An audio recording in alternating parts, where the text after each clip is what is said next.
all the folks at UT Austin. Well, today we're going to talk about all the stupid, moronic words that your professors and administrators and students use on this campus and others. Stifle debate, shut down opposition, and excuse violence.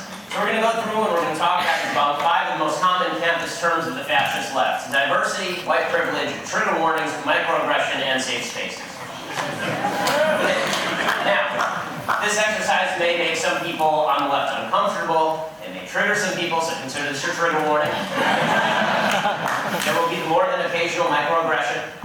Facts do tend to do that to people who prefer facts to feelings, but, you know, that's the way it is. And facts don't care about your feelings. So, let's begin. Let's just jump right in. We'll start with diversity. A few months back, I spoke at Cal State Los Angeles, California State University in LA, and a few days before I was scheduled to speak, the administration just canceled me. The president of the university said that he was very upset. Somebody who was coming in who disagreed would upset things, and so he wrote this letter. He said, "After careful consideration, I have decided it would be best for our campus community if we reschedule Ben Shapiro's appearance for a later date so we can arrange for him to appear as part of a group of speakers with differing viewpoints on diversity." So in other words, I was the ideological diversity, but I had to be kept out of the university to preserve the diversity. In respect to multiple viewpoints, there could not be a multiple viewpoint. When I got to campus, I told them to screw it and I went anyway. When I got to campus, basically there was a riot. And there were 200, 300, I think it was about 400 students outside. They barred all the doors to prevent people from getting in. They'd sneak students in 2 by 2. Somebody pulled the fire alarm. I had to be brought in by a cordon of cops, 20 people in uniforms. I had to be escorted off campus by a motorcycle cop with their lights flashing, like a Central American dictator. And it was somewhat flattering, actually. When you look up and see helicopters, you're like, what did I do? But that's diversity on college campuses. So if the left doesn't mean ideological diversity, if they don't mean diversity of thought, then what do they mean by diversity? Well, I think you all know what they mean by diversity. What they mean, of course, is racial diversity. But here's the thing. Racial diversity, as we all know from being decent human beings, doesn't mean anything. Because the level of melanin in your skin shouldn't make a difference. The level of character in your soul should make a difference. Being a decent person should make a difference. Now, Hollywood is constantly putting out these films where you have a gang and it's robbing a bank, but it's an okay gang because you know it's racially diverse, right? It's a Native American lesbian, and it's a Hispanic guy, and it's an Asian fellow, and they're all robbing the bank together. Not like gangs in real life, they're really diverse, and this makes them better. To me, and I think for most decent people, it doesn't make you better if you're robbing the bank along with a diverse group of ethnicities. It doesn't matter if there's a transgender person in your bank robbing group. All that matters is whether the people are doing something good or doing something bad. Racial diversity doesn't mean anything. Decency means something. Robert Putnam is author of a book called Bowling Alone. He's a leftist, and he used to believe in this mantra, diversity is our strength. And then he started doing experiments regarding communities, and what he saw was that diversity in communities, racial, ethnic diversity, which these days comes with, I didn't realize we'd have leftists this young.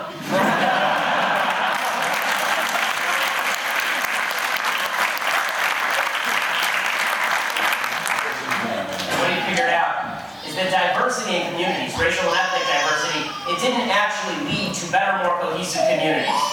Instead, what Putnam found is that there are only 2 things that go up as you increase the diversity, the ethnic diversity in a community. And that is protest marches and television watching. That's it. He concluded that the only way to create social capital was to actually have a common set of values. Decency is what created the social capital that allows you to live a free life, that allows you to unlock your door at night, that allows you to have somebody, your neighbor, babysit your kids.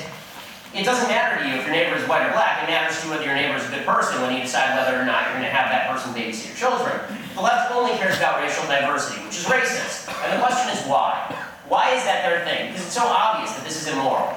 And the answer is that for the left, there's really only one value at root, and this is how I define the left. If you're of the left, you're somebody who believes in fairness of outcome. That is your chief motivating factor in life, is fairness of outcome. Not equality of rights, fairness of outcome. So if you have 2 people in a room, this is sort of the Bernie Sanders concept. You have 2 people in a room, and one person is rich and one person is poor. The rich person must have screwed the poor person, and the only proper solution is to have the rich person give some of their money to the poor person at point of gun. This achieves the fairness of outcome, and once that fairness of outcome has been achieved, then everything is hunky-dory. And what the left sees is that there are certain groups in America that are poorer than other groups. So black Americans, on average, are poorer than white Americans. And what they say is, well, that must mean that white Americans have screwed black people and are screwing them now, and that's what's causing this imbalance. And so therefore, if we are going to have an equal society, there must be racial diversity. Racial diversity is the mark of a society of equality and decency. The left believes that freedom and liberty in America are insufficient to make this happen. Freedom and liberty are actually just a mask. They're a mask for white privilege. And this brings us to our second stupid term of the left, and this one's really a dangerous term, white privilege. Right? And according to the left, if there's inequality of outcome, it's not due to the individual actions of the people who are not performing as well, or the people who are poor, or the fact that their parents made bad decisions, or the fact that society was stacked 60 years ago but may not be stacked in the same way now. No, it's due to current white privilege. It's due to the fact that the system has been designed and propagated on behalf of white heterosexual cisgender males. And so we have to tear down the system. We have to tear down white privilege. And this is a really seductive idea. Because if you're unsuccessful in America, it's a lot easier to blame that on the society around you than it is to say, what did I do wrong? What could I do better? What can I do to improve my own lot in life? If you're an underachieving black woman, it's a lot easier to say, I'm underachieving because I'm a black woman and society doesn't like black women, than it is to say, maybe I'm underachieving because I'm underachieving. According to the campus left, of course, everybody's a member of one of these victim groups, except for, as mentioned, the heterosexual cisgender white male, straight white male. If you're a member of this group, you are the devil, and the system was built by you, for you. You are the problem. Now, there's good news for you. If you want to get out of this, all you have to do is repent. It's sort of like, I don't know how many Game of Thrones watchers there are, but it's sort of like season 5 of Game of Thrones, right? You actually have to, they put you in a basement somewhere, and then they chant shame at you until you repent of your white heterosexual cisgender masculinity. And if you just confess, then all is well. You're shamed, you confess, and everything's okay, because now you've acknowledged that whatever success you had is not due to your own actions, it's due to this evil society that you have a part in propagating and making the society in which we all live. Now, before we go further, I think we have to take one quick step back, and that is, it is true, black people in America and other minorities in America, but especially black people, have suffered historic discrimination. Of course, that's inarguably true. It's even true that some people are likely suffering from the after effects of historic discrimination under things like Jim Crow. That does not mean right now black people are suffering from institutional discrimination. And historic discrimination is not sufficient to explain current levels of inequality. It's not. Or to justify discrimination against white people who had nothing to do with slavery or Jim Crow. Now, the vast majority of people in this room are my age or younger. Most of you are younger. And I assume none of you have held a slave or segregated your diner.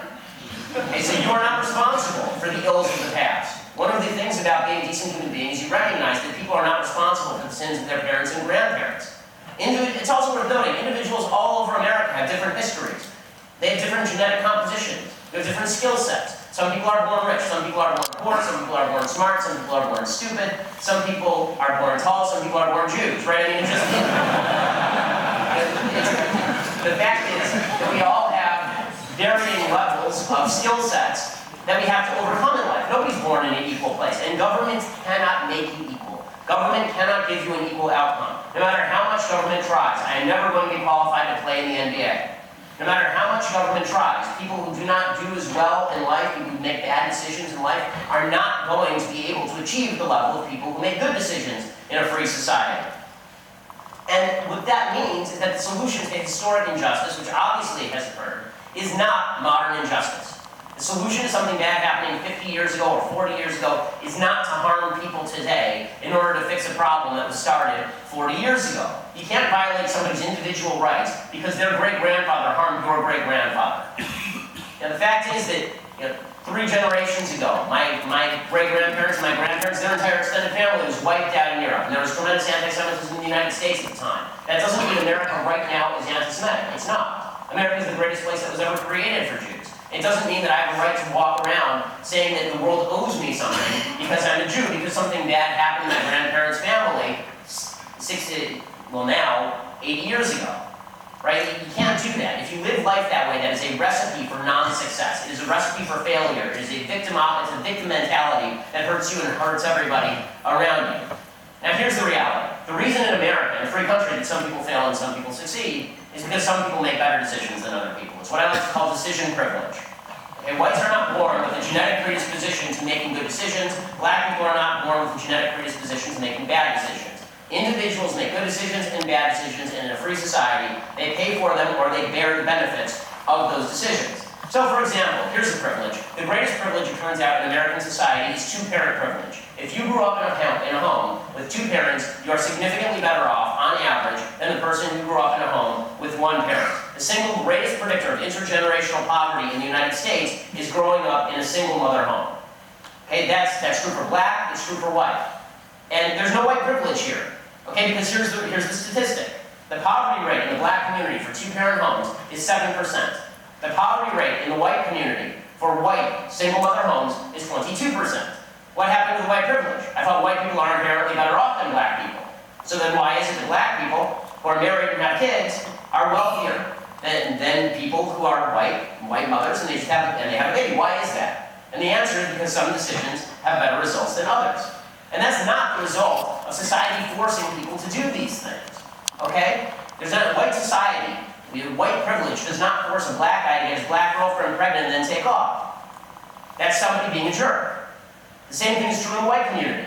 Society is not forcing a white guy to get his white girlfriend pregnant and take off. That's him doing something immoral, and people bear the burden of that. Here's another privilege. The not committing crimes privilege. If you're deeply worried about the level of criminality, the proportionate levels of criminals by race in jail, I have an easy solution. Don't commit crimes, right? If you don't want to go to jail for murder, the easiest solution in the world, don't kill somebody. It turns out it works really, really well. And to take the line discussing Black Lives Matter movement's cause, okay, the reality is that the justice system is not biased against black people statistically. When police do come into contact with black people to take their case, police are less likely to kill black people than white people in the same circumstances, according to Professor Peter Moskos of John Jay College of Criminal Justice at CUNY. The criminal justice system under-prosecutes murder in minority communities because there aren't enough cops there. If you're killed in a minority community, the chances that your killer is going to be captured are much lower than if you are killed in a white community.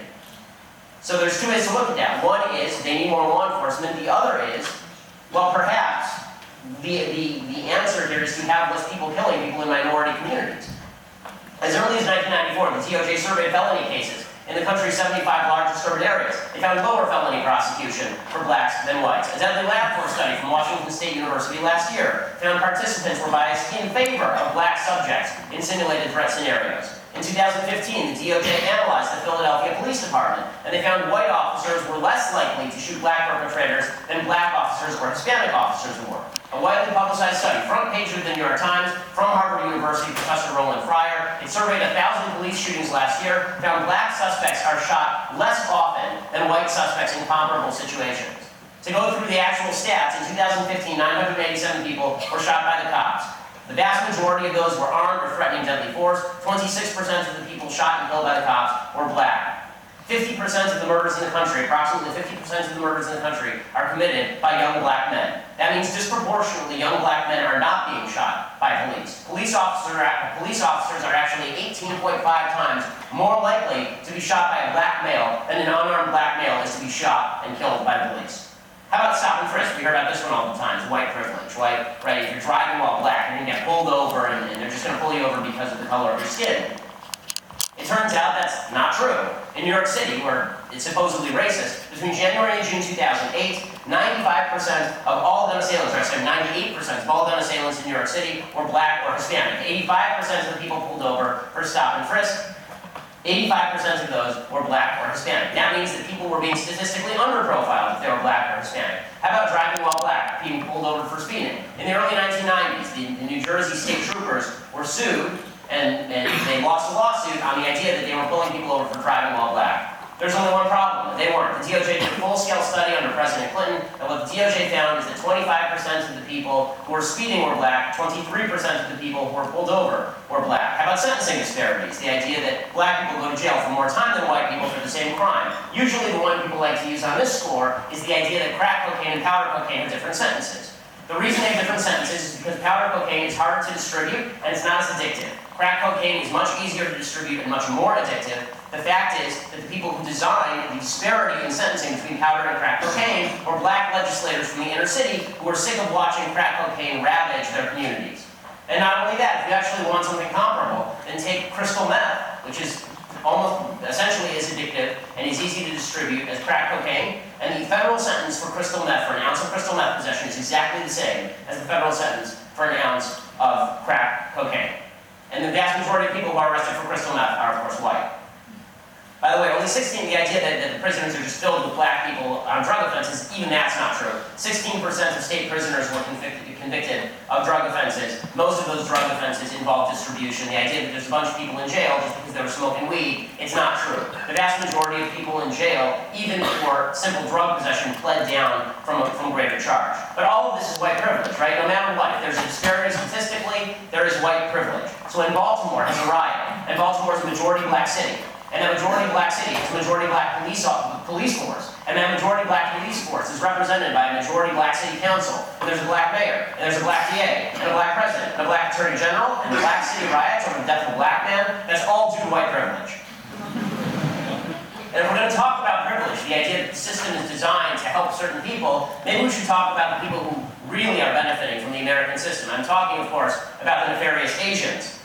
Because it turns out the nefarious Asians are getting away with better rates of income, better rates of going to top-tier colleges.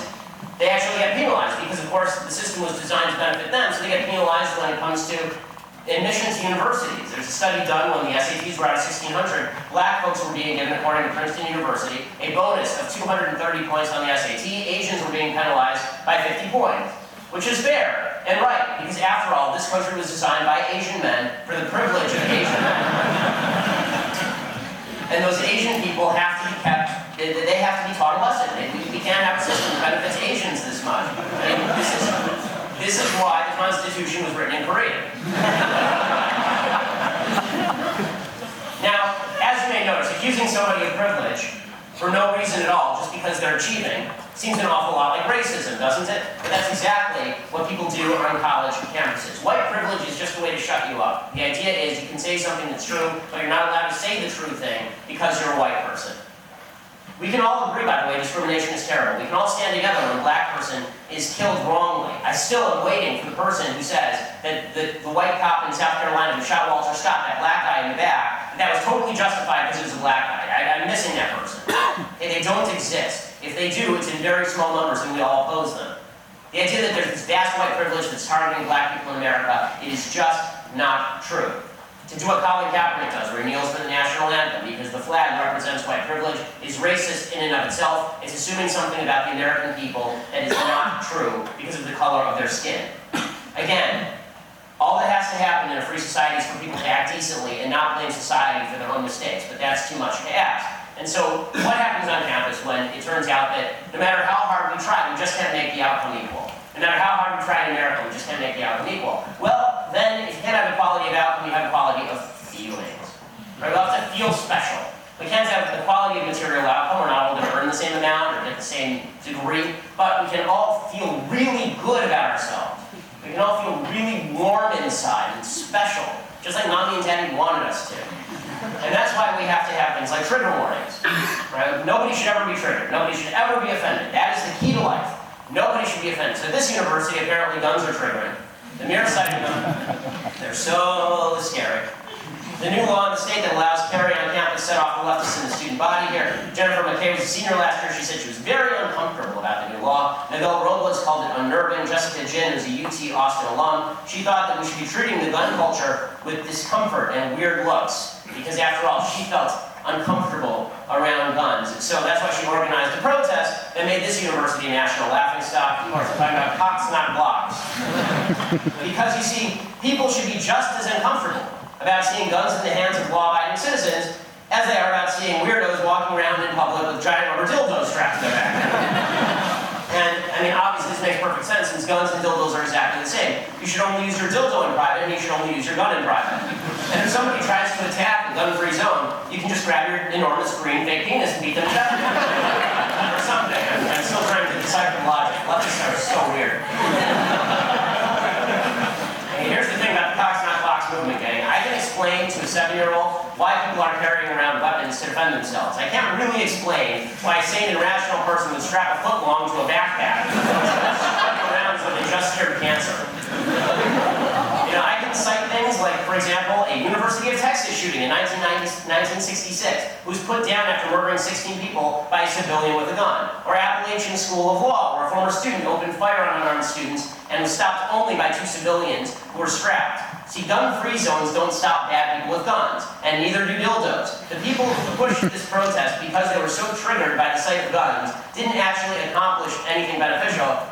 They honestly just sort of made everybody kind of look like dicks.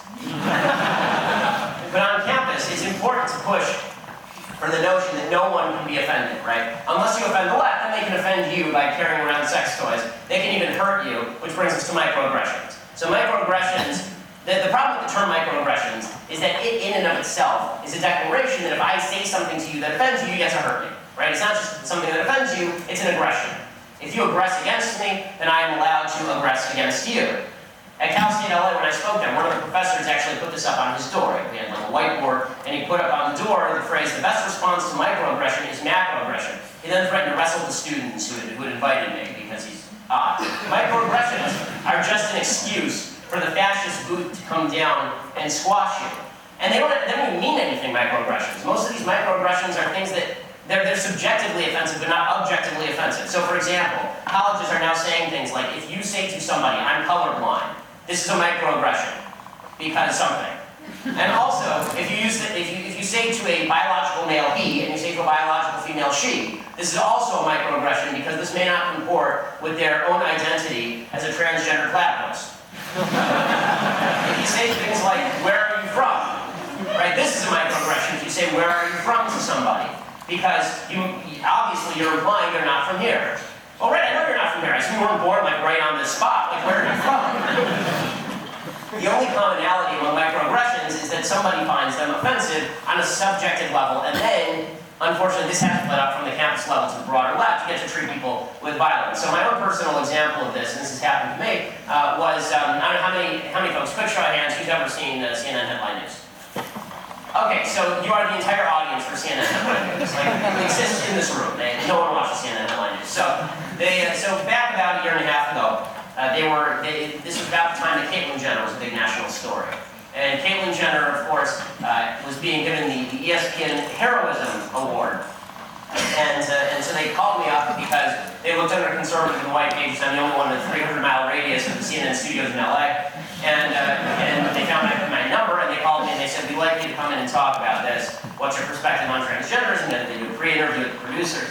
And so my perspective on transgenderism is that transgenderism is a mental illness and that it is cruelty to people who are transgender to treat people who think that they are women but are in fact biological men as though they are in fact women. It doesn't do anything for them. Transgender surgery does not work. The rates of suicide before and after transgender surgery are precisely the same. You're telling people that it is good and worthwhile to mutilate themselves and for society to engage in the delusion that gender is completely fluid simply in order to create a false civil rights movement that doesn't really exist.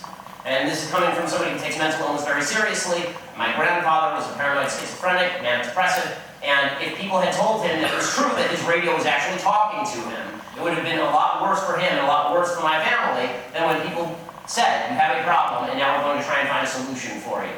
So I said this to the producers. So I come in, and one of the producers comes up to me and says, "You know, we heard CNN headline news have no ratings."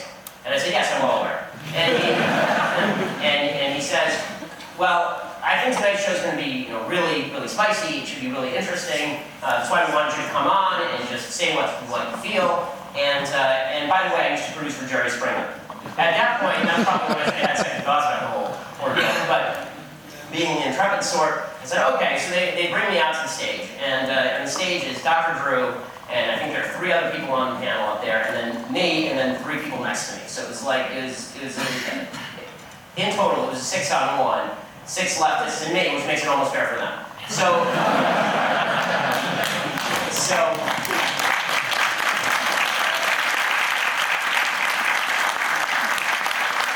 the only conversation that's happening, because they're all on the left, the only conversation that's happening is Caitlyn Jenner a hero or the greatest hero?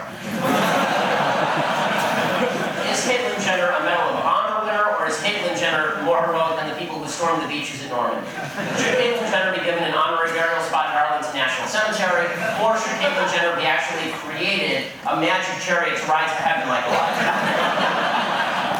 And so finally they come to me and they say, well, what do you think? And I said, well, I don't see what's heroic about any of this, and I don't understand why as a society we're engaging in humoring mass delusion. This doesn't make sense to me. And I neglected one part of the story. The person sitting next to me is a transgender person. So the person sitting next to me which doesn't change my opinion at all, because my opinion is my opinion, and facts are facts, and that's just the way things are. And the person sitting next to me was a fellow named Zoe Turk. So Zoe was formerly a body term, and had about 100 pounds on me, and a voice not lower than mine. And we start in on the discussion, and as I'm explaining my position on this, Zoe turns to me and says, "You don't know anything about genetics, little boy." And I said, "Well, I know enough about genetics to know that every single cell of Caitlyn Jenner's body has a Y chromosome in it, with the exception, ironically, of some of his sperm cells." And Zoe reiterates, "No, you don't know anything about genetics, little boy." And it goes on like this for a couple of minutes, just kind of jabbing. You don't know anything about genetics, little boy, and I'm kind of ignoring it. And then finally, I turn to him and I say, "Well, what are your genetics, sir?"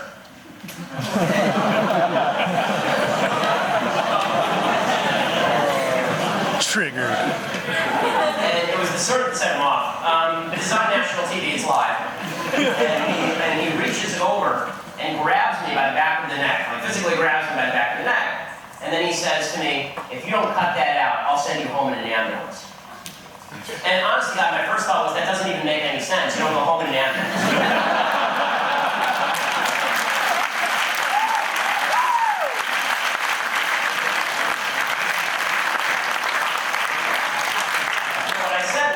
That seems mildly inappropriate for a political conversation. Now, the punchline of the story is not that. The punchline of the story is that all of these people on the panel, universally, all of them, none of them say, "Zoe, you can't do that on national TV. You're not allowed to commit battery on people on national TV because you have a disagreement about the nature of transgenderism in biology." Right? Instead, what was, you knew what you were saying was going to offend Zoe. How dare you say something that was so offensive to Zoe? And that's the first time I said, "Facts don't care about your feelings," right? That's what I said. That's my drop, sort of my catchphrase, right? But the fact is that this is how the left responds. If you are offended, then you get to lash out at people and you get to hurt them. And it's the threat of force that is now being leveraged on college campuses. So, here at UT Austin, I don't know if there's a threat of force to back it, but obviously they're trying to police Halloween. Right? Everybody took note nationally of this idiotic 29-point checklist on Halloween costumes. Let someone get offended. All fun, according to the left, all fun, all differences of opinion. They must be taken out to a field and beat with a shovel and buried in a shallow grave in a cornfield in Iowa like Joe Pesci at the end of Casino. So here you have your wonderful administration offering helpful hints like, why are we considering this theme? Is there something particularly powerful or engaging about this particular theme? The more unique or exotic the theme, the more potential issues for stereotyping. I didn't realize that a Halloween party had to be particularly powerful or engaging. I thought that's what the alcohol was for.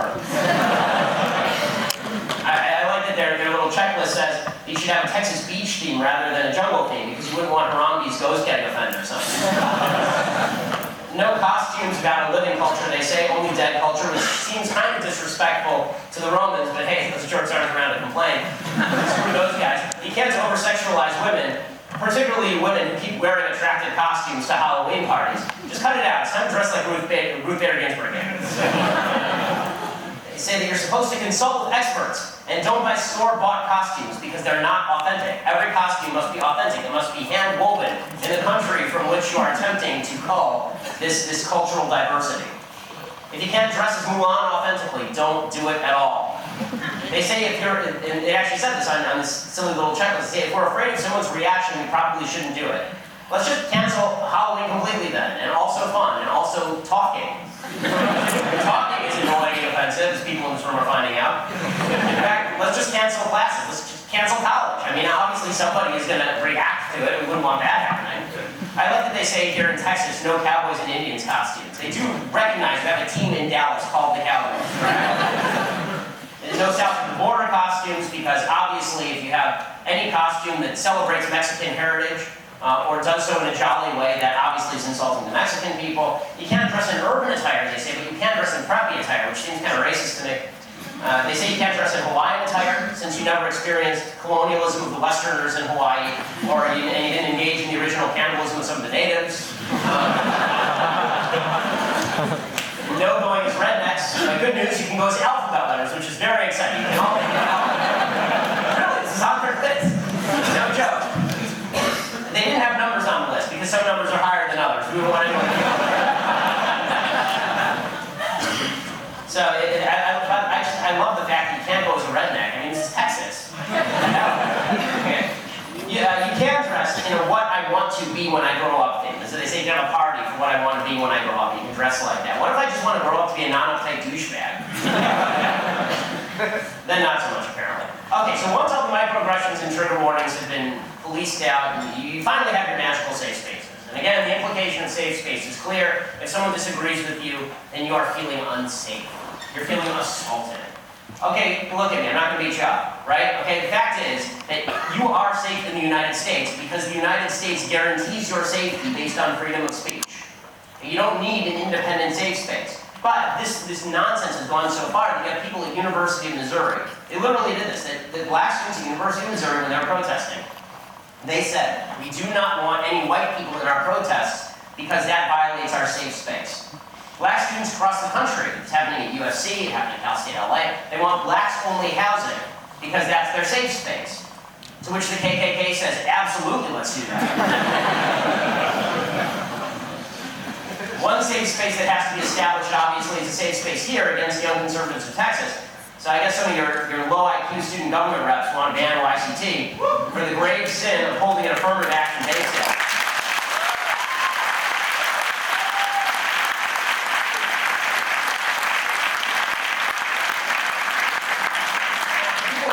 To understand what an affirmative action bake sale is. Let me explain this to you in small words and simple sentences, periods at the end of them, okay? These events are designed to show racism in admissions is bad. It's called satire. Okay? They penalize certain racial groups on the prices of cookies in the same way that administrators on college campuses penalize certain racial groups on the basis of their race. That is the whole point of the affirmative action bake sale. But these doltish student government leftists want to ban students who commit future incidents of bias. Funny, because I was going to suggest we ban administrators who engage in bias in admissions. The president of the student government, I guess, is a future gas station employee named Kevin Halbrand.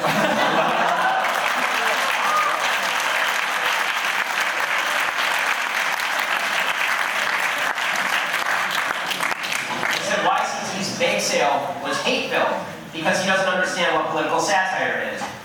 One Priya Suri, who apparently has a futurist diversity office at a community college somewhere, says the resolution of ban YCT was to help people who are emotionally affected by the bake sale.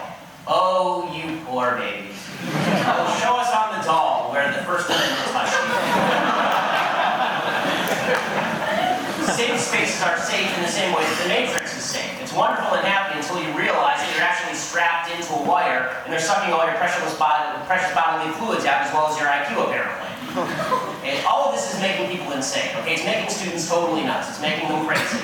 Because the idea of victimology, of being a perennial victim, makes you crazy. Jonathan Haidt, who's a sociologist and psychologist at New York University, he writes, the recent collegiate trend of uncovering allegedly racist, sexist, classist, or otherwise discriminatory microaggressions doesn't incidentally teach students to focus on small or accidental slights. Its purpose is to get students to focus on them and then relabel the people who have made remarks like that aggressors.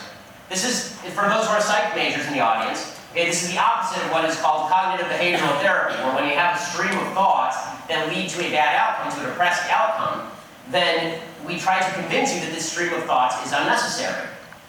This vicious cycle where you're looking to be victimized, so you can feel bad, so you can hurt somebody, so you can feel victimized, so you can feel bad. This vicious cycle creates a mentality where you must be protected from everything at all times.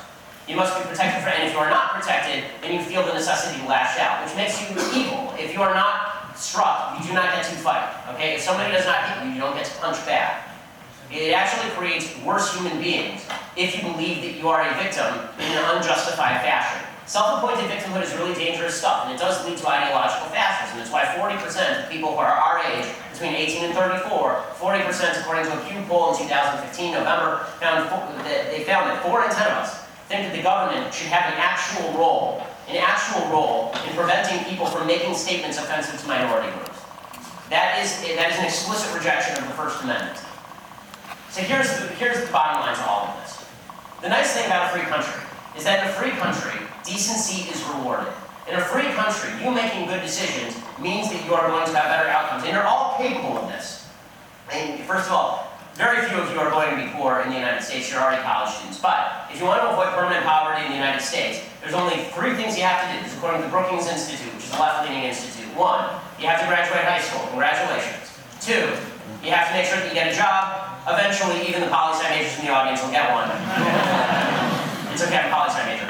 3, don't have baby child wedlock. You do those 3 things, you will not be permanently poor. Why? Because these are responsible decisions. If you make those responsible decisions, then you will not be put in a position where you are permanently poor. And if you don't make those decisions, it's on you. It's on you. And I believe in you. I believe that you can do these things. I believe that you're capable of getting and holding down a job. I believe in you, that you're capable of not putting that there without something on it. I believe in all of you that you're capable of doing these things and making life better for yourselves, and making life better for your kids, and making life better for the people who live around you. And here's the reality of the situation. Everybody likes to think they're the center of their own movie, they're the hero of their own movie, and society is stacked against you. Society doesn't give a crap about you. Society doesn't know who you are. Most people don't know or care about you. All they want is to be left alone, just like you want to be left alone. So, why don't you go out and make something of yourselves? And I think that you will. I believe that Americans can do that. I don't think that there's a big boot coming down to quash you and ruin your lives. And if there is somebody who's trying to do that, then let's talk about that, because that's actual oppression. If somebody is actually stopping you from making good decisions, then we can talk about why that's happening and how we fix that. But to just blame it on America as a whole is a violation of the idea of what America is. Because America is the only country founded on the notion that you would be free to make decisions and bear the consequences of them. Responsible, good people celebrate that, they don't fight it. And it's time for all of us to celebrate that and not fight that, because the more decent we are, the more free we are. Thanks so much. Happy to take your questions. Q&A is going to go up to 7:30, so this is like, we have to be very efficient here. One thing that this room does not have is like secondary microphones. So what we're going to do is, if I can have about 2 people line up on each row, and then we're just going to alternate back and forth. After one person asks a question, you can sit, and then someone else in like this path, for example, can get behind. Don't fight. Like, we're going to get to everyone, hopefully. And if you can't hear the questions, I'll repeat them on the mic. Exactly. So, if you all can form a line, and we'll start on this half. Okay, you were quick. Go for it. Hi, I'm a member of YCT. Thank you for coming to our campus, first of all. I've been thinking about a question I was going to ask you for a couple of days now, and I figured I'd ask something maybe for me not have been asked before. I like to pride myself on being probably the most right person in this room. And so, when it comes to Second most right today, but go ahead. when it comes to the issue of Black Lives Matter, I've looked at the statistics, and I by and large understand the arguments against most of the things they say. But when it comes to the issue of a government's responsibility to interface with their citizens in a way that they feel protected by it, do you think that the group has an argument there? Well, I mean, I think that the idea that the government does not do that, that's what a democracy is. I mean, the idea that the police aren't talking to citizens is a misread of what the police actually do. It's not like the police pull up in PD headquarters and then they just run out and just attack people. That's not how the police work. So there is a feedback mechanism, and in a republic, there is a feedback mechanism that does exist.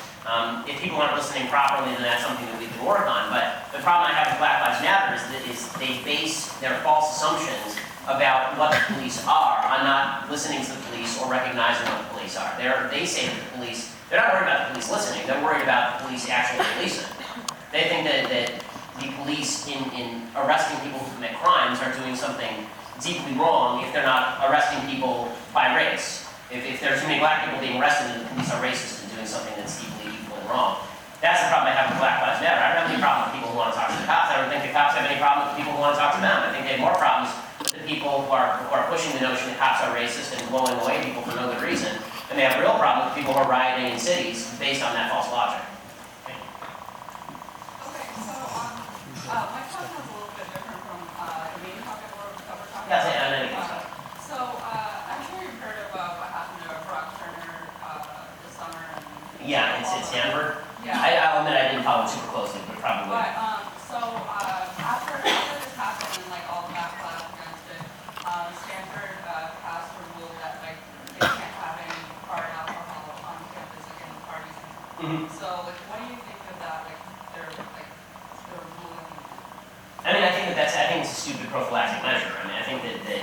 the idea that anybody who has hard alcohol is then going to become a rapist is bizarre to me. We already have laws against rape, it turns out. We already have laws against sexual assault.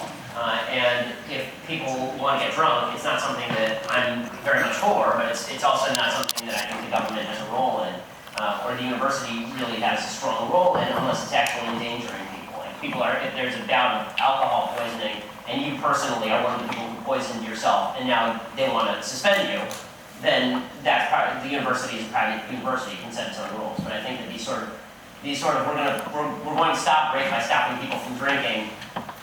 You're big boys and big girls. I think that you're capable of making decisions for yourself, and I think that we're all capable of saying people who rape are bad, regardless of how much alcohol they have in their system. So you don't think that it's actually going to have an effect on rape?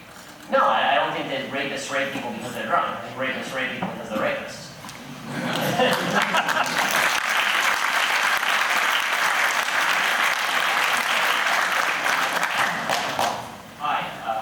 Huge fan.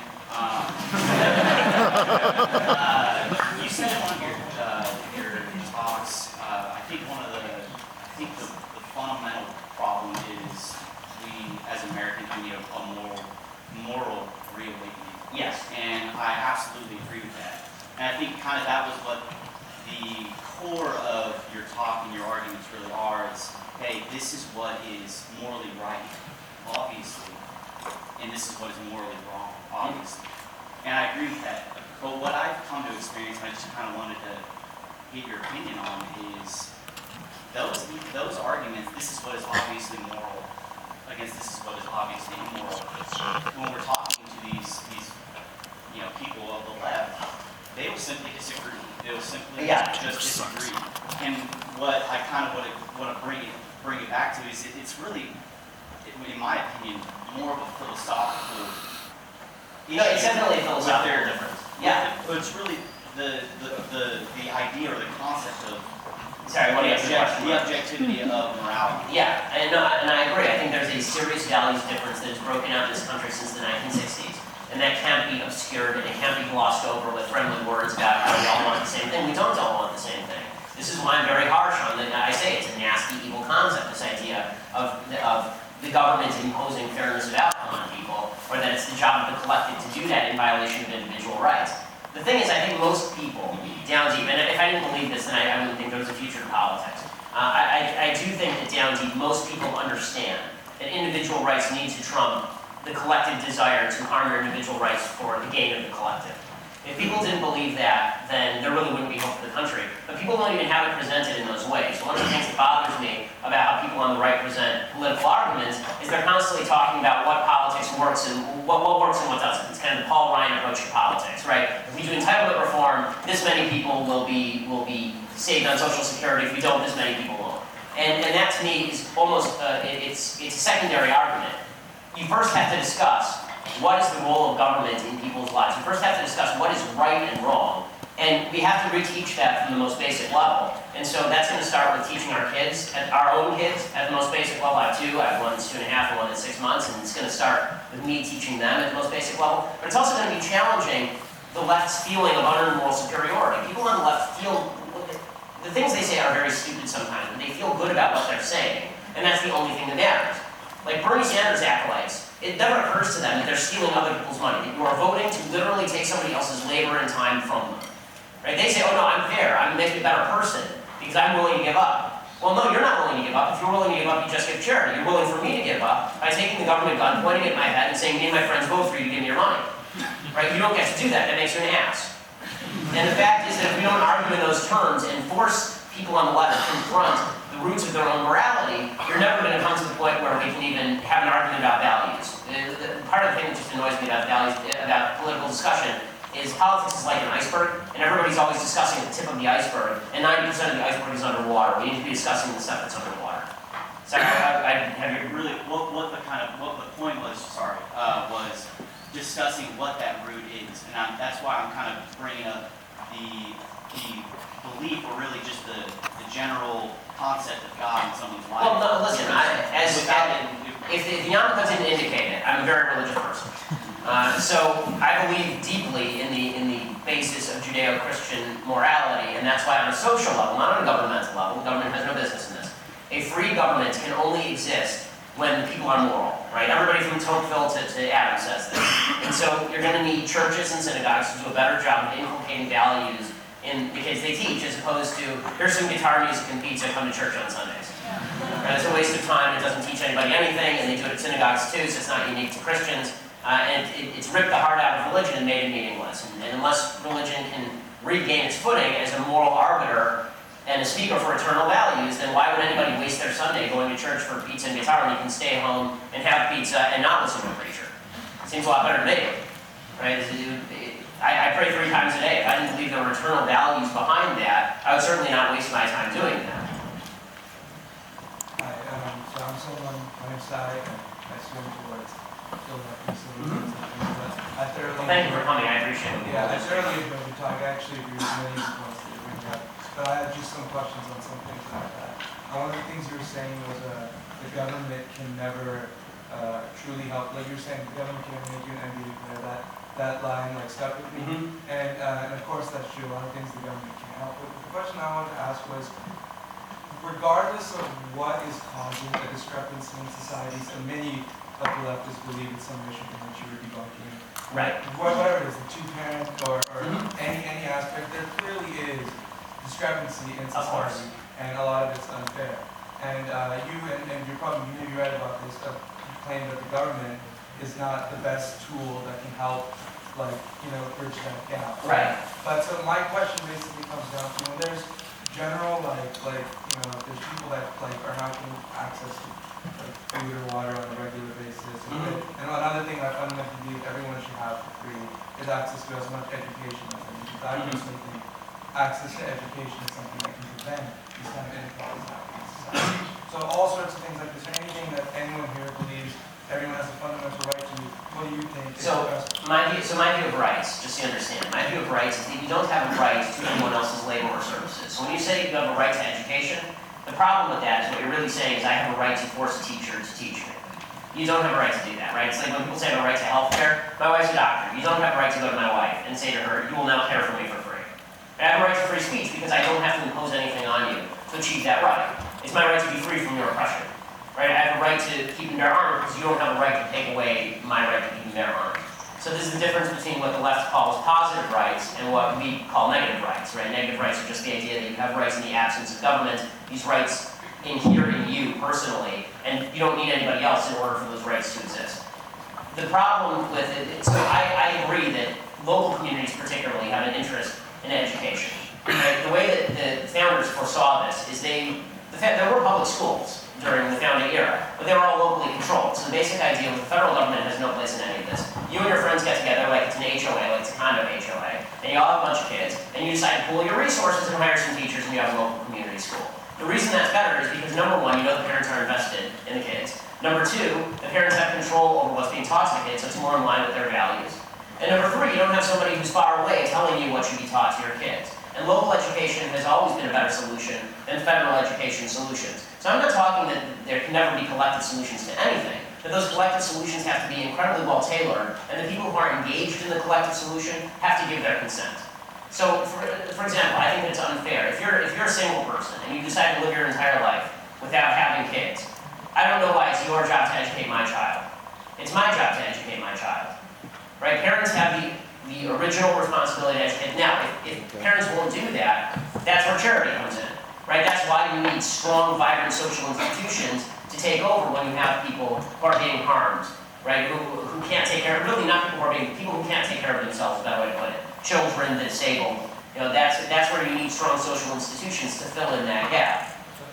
But so if there's, let's say in this particular society, there may not be enough, look, you're basically saying that even if there's not enough social institutions or enough good people or charitable people, because there's a lot of situations where kids are being brought up in maybe these one-parent situations, maybe two-parent situations, but there's just not a good set of values in their house. Right. But they themselves, if they live in a society where this society thinks they don't have a right to someone else's lives, and how are these people going to have access to something? Well, so when it comes to children, if the parents is not, one of the things that has happened is that social standards have fallen so low that parents in a lot of areas don't care about the education of their kids.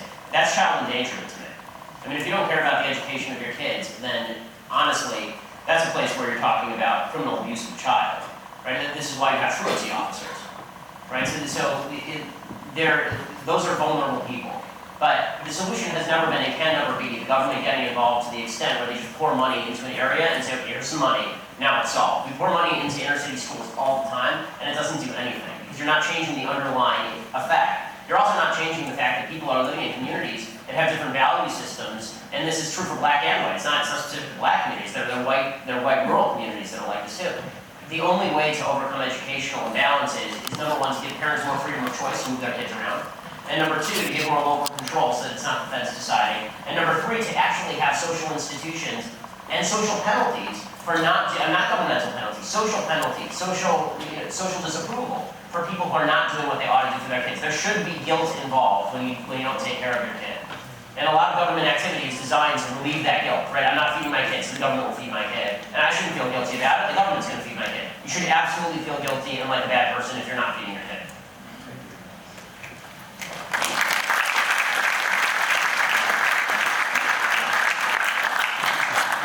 Bro. Well, calling use is but like especially during this past year, we saw incidents at CSU LA, something at Mizzou, someone having a violent call. And I've been seeing, I'm in my freshman year right now, and during the time I was seeing all this, I was really afraid to go into college and be able to voice my opinion. Yeah. Have to deal with that kind of backlash. So, and like witnessing all that, it just seems to be getting worse and worse. Yeah, it's gotten worse in the last couple of years for sure. So, what do you think? Like, I think my friends were saying that, and like, our last meeting, we literally said, like, you don't even think the administration would allow us to get a speaker like you or Milo. Well, I mean, they didn't. I want to thank the administration for that. So thank you to the administration for allowing that. But yeah, I mean, I'm it's. talking about my campus. Oh, your campus. Which campus are you? St. Edward's. St. Edward's. Okay. Okay.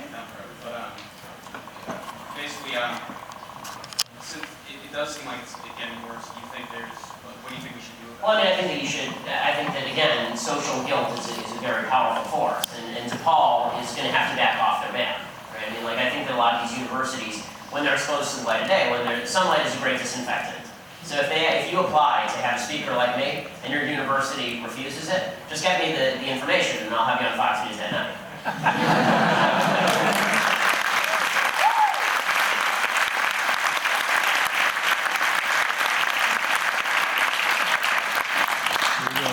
I do consider myself members of that, but I do Well, like thanks for coming again. I like listening to you, just like I like listening to Milo, who I think you should debate at some point. I like listening to all the spectrum, so I can have a better idea of where I stand, and so I can take information to you, objective about it.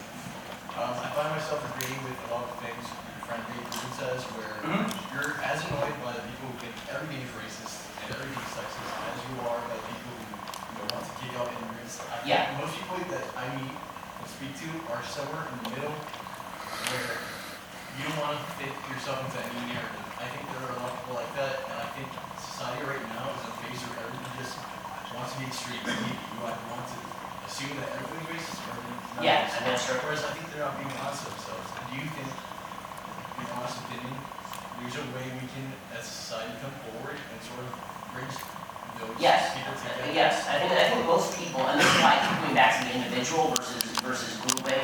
And when I say left and right, I'm using these as shorthand for political viewpoints. But I'm not talking about necessarily people, unless I cite a specific person who is on the left because this is their view.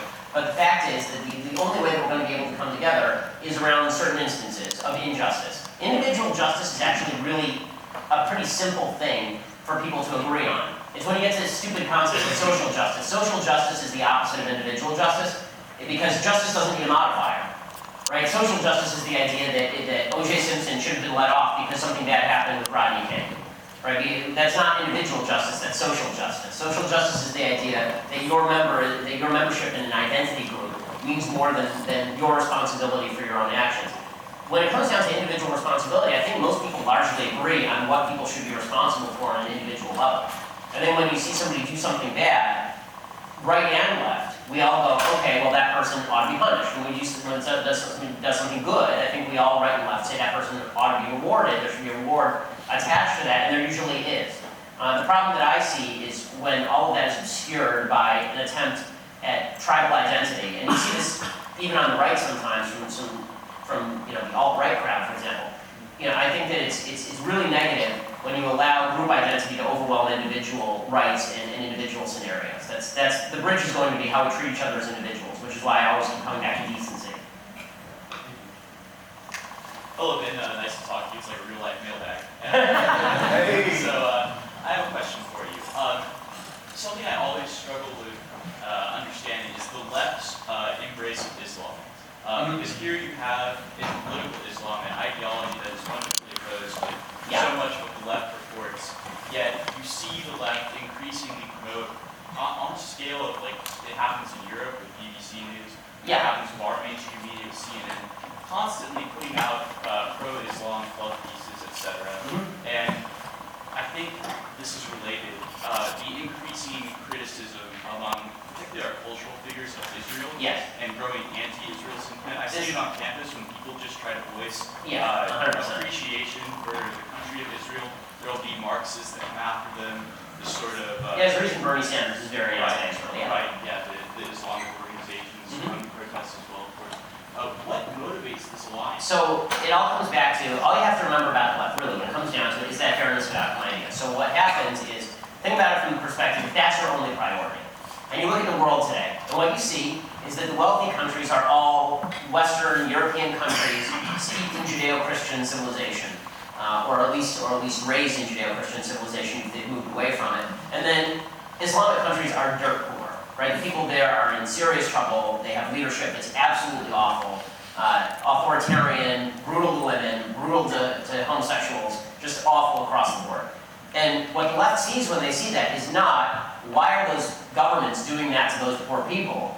Or why is this philosophy of radical Islam doing that to impoverish women and children? Why are they doing that? What the left instead sees is, hey look, a rich person, a poor person. The rich person screwed the poor guy. Right? It was colonialism, it was imperialism. The West was colonialist and imperialist. They were too powerful. That's why these other countries are poor. Saudi Arabia is poor, even though it's not really. Saudi Arabia is poor because of the West. The Palestinians are poor because of Israel, right? It's always in opposition to something. It's never maybe the Palestinians are poor because their leadership is stealing all their money and they keep voting for terrorists, right? Like that would probably be a better explanation as to why they're consistently poor and engaging in terrorism. But instead of looking at the responsibility of the people who are actually making the decisions, they look to the global inequality. That's why they focus on things like the same drive that leads them to focus on income inequality as opposed to how do we make life better for poor people. Those are two separate questions, right? Income inequality is a stupid idea because who cares if if one guy's rich and one guy's poor? I only care if the guy who's poor is poor. I'd like him to be richer, right? But the left sees a fixed pie in the world, and therefore, if one group is poor and one group is rich, the rich screw the poor. So there's a heroic poverty to the Islamic world that the left identifies with.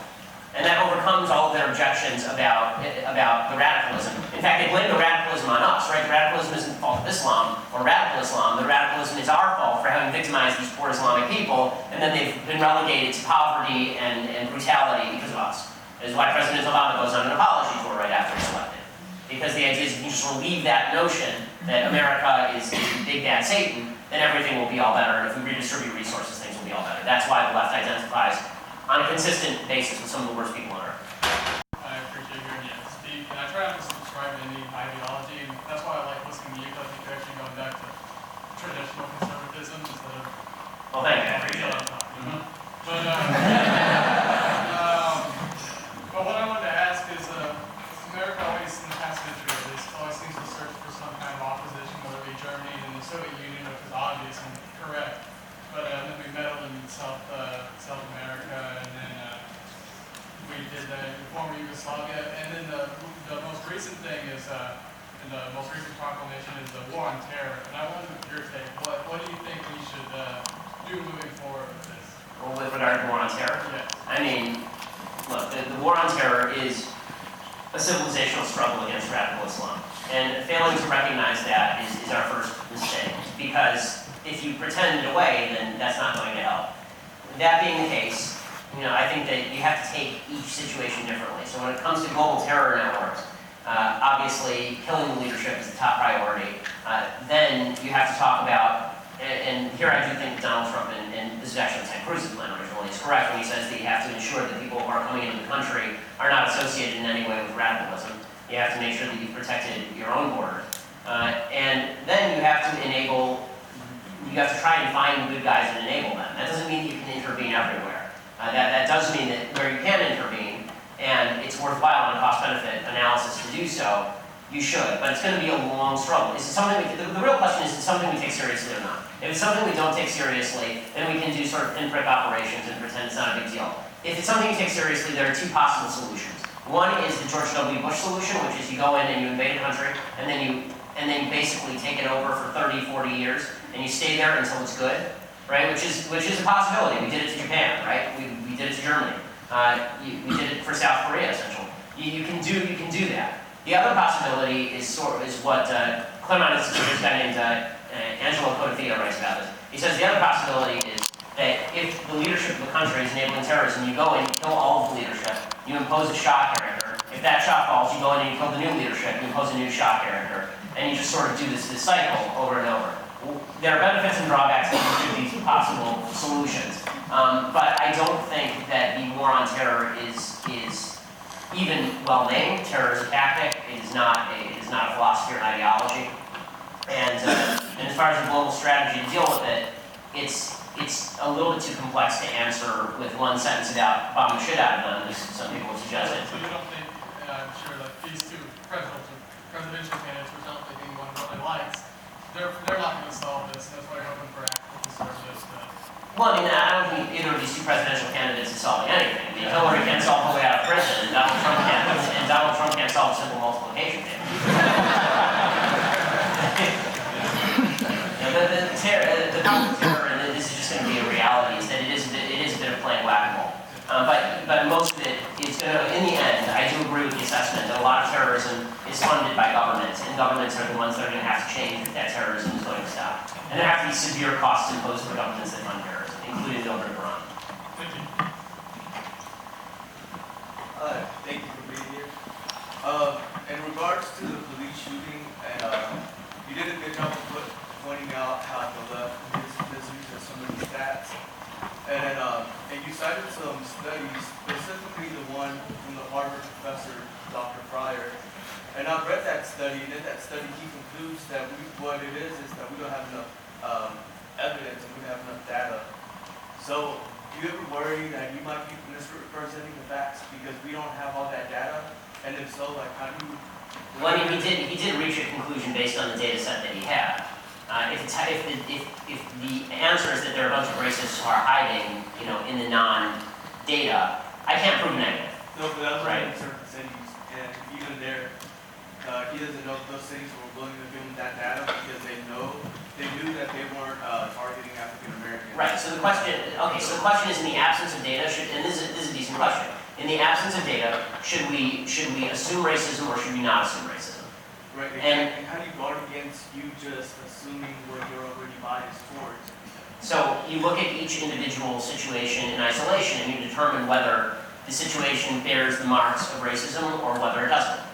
And the problem is that people immediately leap to a conclusion. So, and it actually does break down, unfortunately, along racial lines. Let's take an example, the shooting of Michael Brown in Missouri. When that happened, there were polls that came out in the week after. And what they showed was that the vast majority of white people didn't say that the officer, Darren Wilson, was innocent.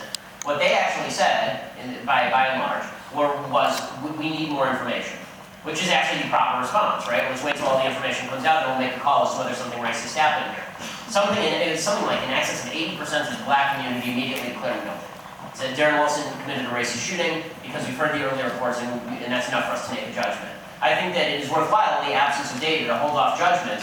The problem is that BLM doesn't even do that. They immediately assume any situation is evidence of not just an individual cop who's racist, but a systemic police bias. So if there's no evidence for systemic police bias, I can't assume that there is evidence of systemic police bias. Yeah, you can't assume the opposite either. Well, I can assume absence of evidence. And in my view, before you call somebody racist, you better damn well have good evidence. So, and I agree, but I just feel like on the other side, where you might also be doing the thing on the other side where you're saying, hey, well, they're just completely wrong. Well, based on the current data, they are completely wrong. When they present data that conflicts with that, then I'm happy to reconsider my position. Okay. But I'm not going to do it based on anecdotal evidence or my story about how I feel as a black person in America, because we all have stories where we feel bad. I'm sure black people have a lot of stories where they feel really bad about run-ins with law enforcement, but there's no way for anybody to check anybody's anecdotal work. No, I agree, but do you agree that the data is there nationwide, so we can't say? Well, I mean, listen, I'm definitely up for better data. I'd love if they would collect better data. The data that I see right now does not bear any resemblance to the case BLM is making. Would you change your opinion if the data came out? Yeah, I mean, of course. I mean, and new evidence bears changed opinions, that's all. Thank you. Alright, so first of all, I think you'd like continue to sort of not on the debate. Second of all, alright, so I think we could actually solve the problem with black communities because people at I was actually at Youth Action last week, and I started arguing with people, and they never actually proposed a solution that helps black people that are black communities at home. All they said was, hey, send them to college. And that was and I think So when we talk, so first of all, when we talk about the problem in black communities, I think that we have to be a little bit more specific because there are lots of problems in lots of communities, and there are lots of problems in black communities that are not specific to black people. Again, the single motherhood rate in the white community was 5% in 1960. Today it's well in excess of 40%.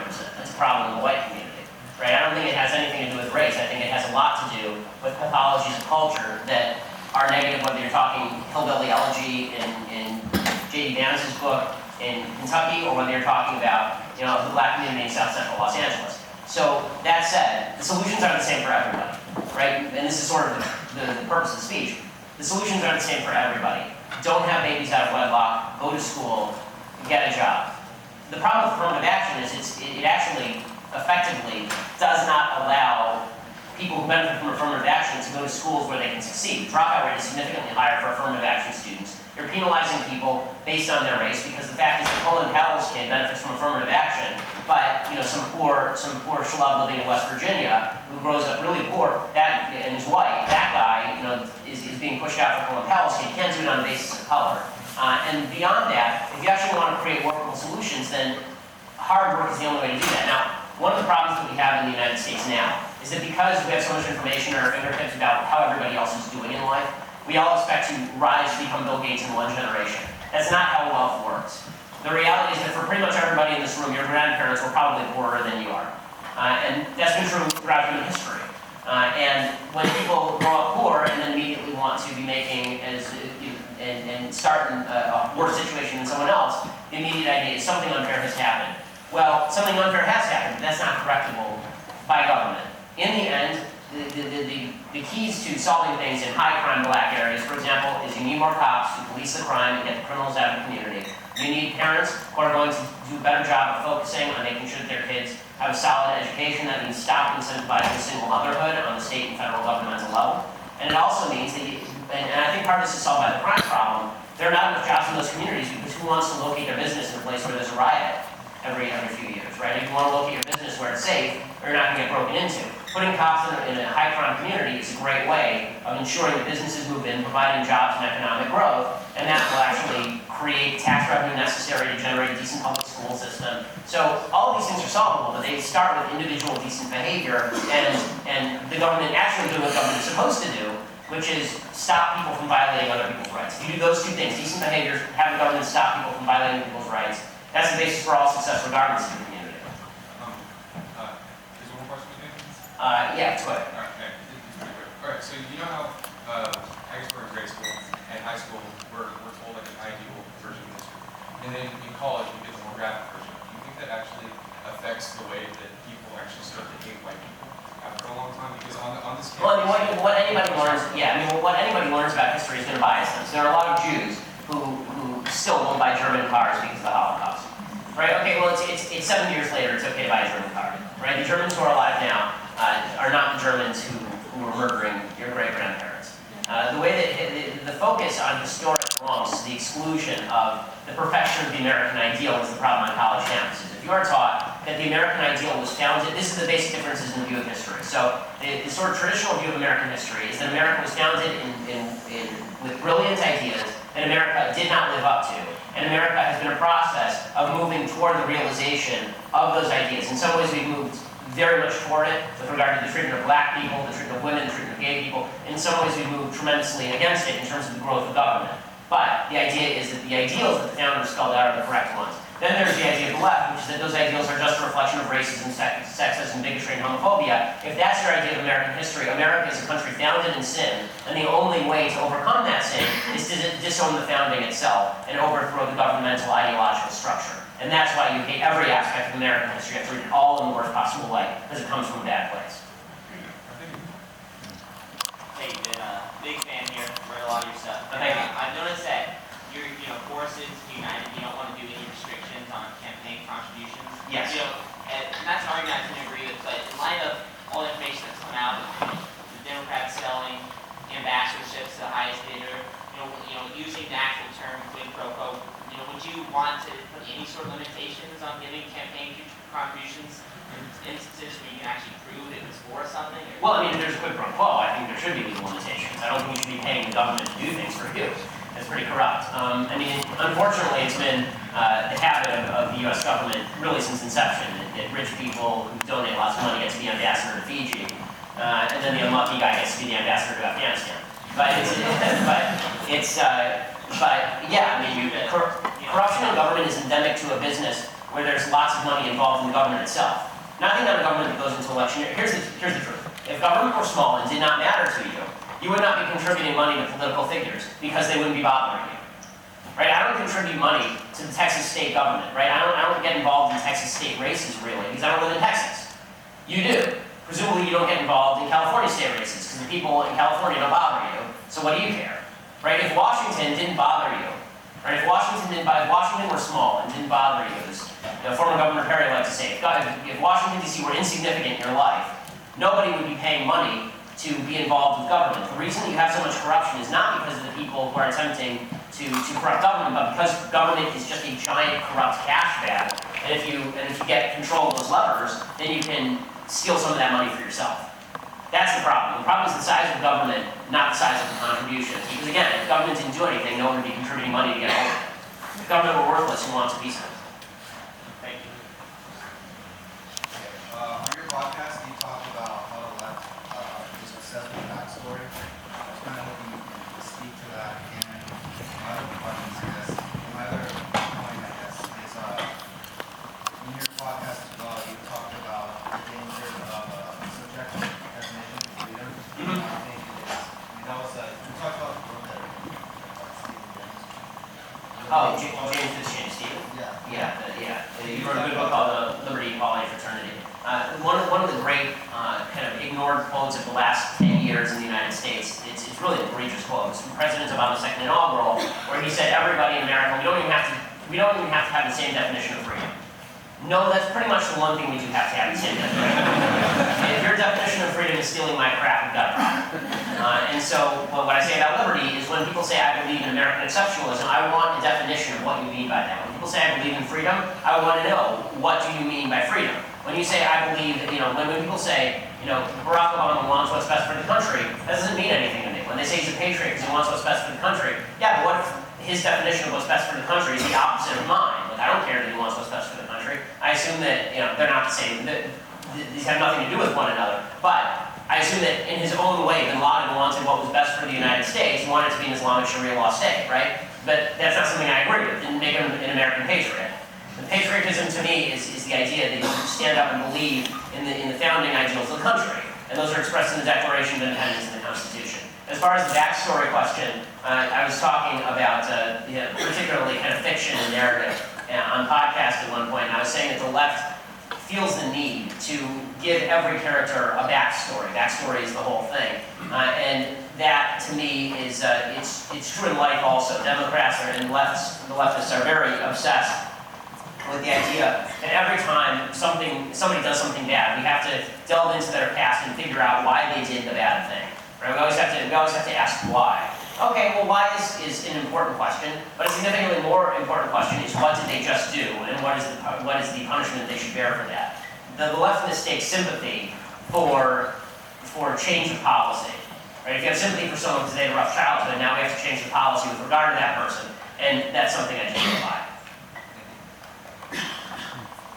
Hi Ben, the left has a strangle grip on the entertainment industry. Yeah. And since you authored Primetime Propaganda, I wondered if you had a perspective on how conservatives take it back. Okay, well, this is actually a really tough one. So conservatives tend to be like dolphins with regard to the entertainment industry. Dolphins sleep with half their brain on and half their brain off. So conservatives have a political side of our brain and we have an entertainment side of our brain. When we are political, then we are super political. And when we are entertainment oriented, then we don't want to hear anything about politics. So that means that when people come and they say, okay, we need to make entertainment product, we need to make conservative movies or movies that reflect conservative values, conservatives don't know which side of the brain to put it in. Because if they put it in their political side of the brain, they go, I don't like entertainment, the only movies I watch are Ronald Reagan biopics. and then at the end of the day, they go home and they watch Modern Family, just like everybody else in the United States. And they don't understand that for the left, there's no two sides of the brain, it's all the same. And so what the right needs to understand is that if they would stop sinking tens of millions of dollars into useless politicians and start sinking tens of millions of dollars into producing mass entertainment that young people watch, that would actually have more of an impact than you giving $1 million to a politician who's going to lose by 5%. It's just, that money can be better used. I say this all the time to donors. Like, well, what is your expected return? Do you have any expected return on your political donations? And they say, well, the expected return is that we're going to win. And it's like, well, yeah, but you're probably not. So now what are you going to do with that money? So better investment to me would be start taking some of that money and pouring it into the talented people in Hollywood who want to push things that are not explicitly political, but that reflect basic values that are conservative. Thank you for coming. You stated that one of the big idea, instead of white privilege, is decision-making privilege. Yes.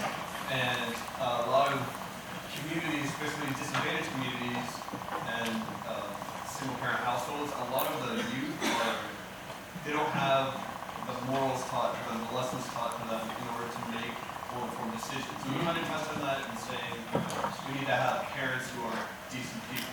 Well, how do we actually bring that back? How do we have parents and society as a whole become more decent? So the first thing is you actually have to get rid of the safety net for bad decisions. So one of the things that has happened is with the advent of the welfare state. Before the advent of the welfare state, the single motherhood rate in the black community in 1960 was 20%. Today, 70% of black kids are born out of wedlock, which is an insane number. And it's rising in every community. And that's largely because people feel like if I can get away with a bad decision and somebody's going to pay me for the bad decision, why wouldn't I make the bad decision? You have to disincentivize the bad decision. And there has to be a renewal of the social stigma attached. And this is what the entertainment industry has done that's so wrong, is when they say every family is the same, every family is equal in quality. No, every family is not the same or equal in quality. It's just not true. We all know it from people that we know. And that's even true among parents, two-parent households, right? But on a generalized level, it's certainly true when you talk about two parents versus one-parent households. There are individual one-parent households that can be wonderful, and individual two-parent households that can be crap. But on a general level, it is better to have a two-parent household than to have a one-parent household. The entertainment industry has really sinned in this capacity and taught people an absolute falsehood about raising kids. So that's where we're going to have to fight back on that front. I think the churches are going to have to fight back. Churches have put an enormous amount of stock in not making people feel bad about themselves. You should feel inspired when you leave church. You should feel bad if you make a bad decision. I mean, religion was, the draw of religion is also the idea that when you do something, that you bear the consequence of that, and there is such a thing as right and wrong. Eternal values are based on eternal right and wrong. So, it's about time that the preachers start telling their flock, particularly teenagers, that if you have a kid and abandon that kid, you're doing something wrong. And if you have sex out of wedlock, thinking the guy's going to marry you, think again, because the truth is that is extraordinarily, unfortunately in today's America, that's extraordinarily rare. The social institutions have completely collapsed, and government is trying to use a substitute. You can't use the government as a substitute. So it's a long haul. I mean, this is not a quick fix. But one of the things that's going to happen is people are going to have to start telling the truth about these things, even if it offends folks. I get so much blowback. I spoke at a high school in Otay Ranch, which is like San Diego, a very low-income high school. This is probably a year and a half ago. And I said all the things I'm saying right now about to much poor kids, what you can do to escape poverty. Do these things and you won't live in permanent poverty. And the principal actually came down and stopped the speech in the middle to excuse the students because he was afraid too many students were being offended by me saying that you shouldn't have kids out of wedlock. And they should make good decisions with your money. And It's like, but that's exactly what they need to hear. They don't need to hear that their parents made great decisions if they're living in poverty. You need to learn when you're like, part of being an adult is recognizing that your parents aren't perfect and trying to correct the mistakes that you see your parents make. And if we all have a stake in not hurting feelings, it's going to be very difficult to make society a better place for anybody. About like societal policing of transgender bodies like violates the principle of like conservatism and like just leaving people alone. So I guess microaggressions aside, because I don't really subscribe to that term either. Why do you care so much about the way somebody chooses to identify? I don't care at all. I do care about what they force me to say about it. Okay. That's the answer. If you want to go ahead and do that, if you want to have surgery on yourself, I could not care less. If you want to dress how you want to dress, I really don't care. But the idea is that I am supposed to now blind myself to reality and pretend in front of my children that man is a woman or a woman is a man, or that it is healthy for a man who thinks he's a woman to get a surgery. That I'm not willing to do. You're demanding something of me. I'm not demanding anything of you if you're a transgender person, but you're demanding something of me if you expect me to change my view of reality based on your subjective view of yourself. So if your view of reality changes due to, I guess, could it ever change due to scientific evidence supporting? I'd be hard pressed to find so when it comes to transgenderism, I don't see any evidence that a man can magically become a woman. It just doesn't work that way. There are people who are intersex, and that they're intersex. I mean, that's science. They're intersex, right? And they're, what do you say? There's nothing else to say. That's a fact. Okay, but it is propagating a fiction to suggest that Caitlyn Jenner can become a woman. Caitlyn Jenner can never become a woman.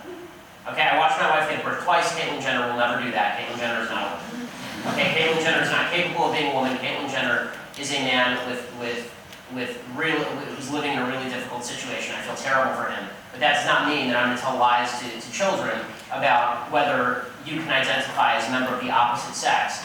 And number one, live a happier life, because that is just, the depression and suicide rates in the transgender community are absolutely astronomical. And the percentage of kids who say that they're transgender when they're kids and then grow out of it as they get older is extremely high. 8 in 10 kids who say that they have transgender feelings when they're kids do not consider themselves transgender when they get older. Some consider themselves gay and lesbian, but the vast majority of them don't stick with this. So the new civil rights push to say a 4-year-old should be able to get hormone treatment because your 4-year-old son thinks he's your 4-year-old daughter, that's a devastating evil that you're perpetrating on a child who has no capacity to make those decisions.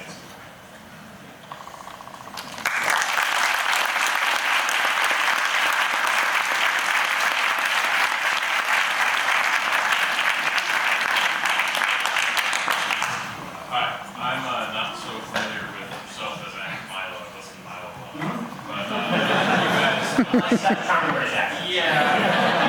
Like, I want to tell you something. I'm really thankful to have come and listen to you. But I know you guys don't get along. And I know that Milo more represents what is known as the alt-right. Most of these, Yes. represents what is, he's more so. He sort of denies it half the time and embraces it half the time. Yeah. Because it's provocateur, not And you know as well as I do, Twitter forum, epic frog, and all this stuff. Yes. So, given that there's the traditional GOP, neocons, and then who were supposed to be the quote-unquote revolutionaries or different people, the Tea Party, and now we have the alt-right, what do you think is going to happen to the Republican Party, and what do you think should happen? Okay, so there's so many strains of what they call the establishment. So first we have to define terms, because everybody mixes this up, right? People have said that when Ted Cruz wouldn't endorse Trump, suddenly he was establishment. Right? It's a bunch of crap, right? He was calling Mitch McConnell a liar on the floor of the Senate. And the fact is that here's how I'll give you my definitions of these various groups, and then I'll tell you how they interact. Okay? So the neocons, technically speaking, are people who used to be liberal, and in the 1960s and 70s shifted to the right. So that means that they are relatively warm toward the welfare state, but that they are very interventionist and hawkish on foreign policy, along the lines of Ronald Reagan on foreign policy. Right? That's sort of the old Urban Crystal at Commentary magazine. Then you have people who are kind of hardcore constitutionalist conservatives. That's where I consider myself. And it's like where Mark Levin is, where Ted Cruz is. And we're hawkish on foreign policy, but we're realists as opposed to we're going to go in and try and take over countries and this sort of thing. We don't think that democracy can be implanted in foreign soil without an enormous amount of time and effort. and we believe that constitutional limitations on government are the proper way of ensuring freedom. That's another wing of the Republican Party. There's the sort of blue dog Democrat side of the Republican Party, which is people who believe in bigger government but are not quite Democrats on the social side. And then there's the alt-right. So the alt-right is it's not 100% crossover, it's kind of close. The alt-right basically believes what Pat Buchanan believes. They're isolationists on foreign policy. They believe that cultural autonomy can only be protected by protecting us ethnically. This is why the alt-right is the alt-right. So people consider themselves alt-right because they think they're doing memes. Okay, that doesn't make you alt-right. Okay, I think memes are hilarious also. But alt-right is, if you read the founders of the alt-right movement, if you read people like Vox Day, who's alt-right, if you read people like Richard Spencer, who's alt-right, if you read the actual people who created the alt-right, what they will say, and Milo says it in his piece about the alt-right at Breitbart that's made so much noise, in that piece he says, these are folks who believe that race and culture are indistinct, that they are inherently connected. I think that's evil. I actually think that's evil. I don't think that race and culture are connected. I don't think that just because you're black, we can assume that you're incapable of imbibing Western civilization, or if you cross the southern border, you're incapable of imbibing Western civilization. I believe that we have to check their ideology at the door, but I don't believe that ethnicity and culture are linked. The alt-right does. And what I think Milo has done, and it's been really a problem, it's why I oppose so much of what Milo does. We agree on some things, we really disagree on this. And I think that he's done some really terrible things because of this. He has broadened the definition of alt-right to try and suck people into warmth toward these ideas under the guise of, well, it's all just frivolous joviality. Okay? And a lot of it isn't. A lot of it isn't. Okay? The roots of the alt-right movement are really egregiously bad. And also, I have to say that Milo's take on political correctness is quite stupid. His take on political correctness is that political correctness should be fought by simply breaking every taboo. This is Milo's perspective, right? And so that's why he thinks it's mischievous and trolly when you send people gas chamber names, right? And listen, I've gotten a lot of it this last year. And the Anti-Defamation League labeled me the #1 recipient of journalistic anti-Semitism in the United States this year. There are 20,000 anti-Semitic tweets sent between March and September. I was the personal recipient of 8,000 of them. Okay, and I've received literally dozens of death threats. I've gotten threats on my phone. All of this is coming from the mischievous, trolly people who Milo likes to incentivize. And Milo's not responsible for bad people doing bad things, but he is responsible for giving them a feeling of community and a feeling of mainstreaming them. That's what I object to. What political correctness is bad, and why it's bad, is because it forbids us from saying true things that need to be said in order to make society a better place. Right? So, for example, I think it's politically incorrect for me to talk so much about single motherhood. It's politically incorrect. People get offended. That's useful, because people have to say it. It is not politically incorrect for Donald Trump to say grab him by the booty. Right? Donald Trump defines that as politically incorrect because it's something people don't say. But things people don't say and politically correct are not the same thing. Right? Sometimes they're just being an asshole. So the problem that I see with Milo's perspective on this is that if you're just being a teenage jackass, that does not mean that you're pushing the ball forward in any real substantive way toward making the world a better place. Like, I'm glad people enjoy peppy memes, but I'm not sure how the peppy memes have really changed things in any real way. Like, Gamergate changed things in a real way because you were attempting to fight back against the left's dominance of feminism in video games and their attempts to destroy the video gaming industry. But that's a real thing. But just sending random tweets about cucks to people seems really stupid to me. It seems like a waste of time. So that's why I think that's where my big difference with Milo lies. He keeps saying we need a new conservatism, and he still has yet to define his new conservatism other than this sort of ethnocentric nationalism that he says he doesn't preach. But it's not the Constitution. He says that's washed up. Okay, if the Constitution and limited government are washed up, and I don't know what your conservatism is, you say you want to preserve Western civilization. Which principles do you like, and how are those preserved without a limited government philosophy other than by ethnic solidarity that is in direct opposition to the ideas of universal Western civilization? That's actually time for questions. We went a little bit over. I mean, by all means.